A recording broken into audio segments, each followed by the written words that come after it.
ඔය වැහි මන්දාරමට කඳුකරයට මීදුමට ආස කරන මිනිස්සු ජීවිතේ වෙන ඊස්තටික් එකක් අත්විදින. මේ වැහි මන්දාරම කඳුකරය මීදුම කියලා කියන්නේ ජීවිතේ තියෙන මායාමය සුන්දරත්වය. එහෙම නැත්නම් තේරුම් කරන්න බැරි, තේරුම් ගන්න බැරි গুপ্ত සුන්දරත්වය. හැමෝටම ඒකට ආදරය කරන්න ආස කරන්න බෑ.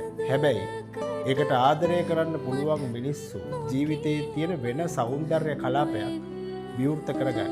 මම හිතනවා එහෙම මිනිස්සු හරි කලාත්මකයි කියලා. ඒ වගේ මෙහෙම මිනිස්සුන්ට ජීවිතයේ තියෙන গুপ্ত සුන්දරත්වය අත්විඳින්න පුළුවන්.